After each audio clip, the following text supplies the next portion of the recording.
Today's poem comes to us courtesy of the Slowdown with this introduction. Writing poetry is chiefly a search for language that makes a tidy explanation of both the present and the past, with the hope our mind grabs on so that the poem emerges as a visceral experience of thinking, that is, thinking as an unfolding and awakening, both for the author and the reader, or in this instance, the listener. But then occasionally, writing poetry is also an offering to the future. Poem as a container of time, whose language signifies the era in which it was written.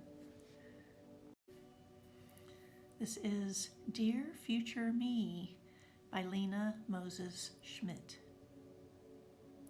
Here's how it's going lately. This morning, the minute I sat down to write a poem, the men outside in orange vests and hard white skies strapped over their heads started up their jackhammering. D, I typed, and set off an explosion of sound. My thoughts vibrated in my jaw. Every bandage on my brain ripped clean off. All the wise and gorgeous things I want the skill to say began to circle the drain. And I was left with this.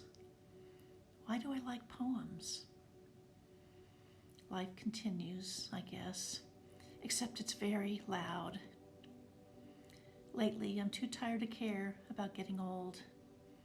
I never put my phone down. I scroll many futures away. I sleep many futures away. I write them away. The longer I live, the more the future disappears. Then again, at least when I type tism, I feel like a cool little snake wearing sunglasses. Don't mind me. I'm working through all the mind trash. Do you think of harming yourself? No, but I have other desires. I'm afraid. What if you're someone you don't want me to know? What if I'm someone you'll wish to disown? God, just leave me alone for once. Yesterday, on my just before dark walk, I saw a few pretty things. A gasp of birds flirting through the brown barcode of trees in the park.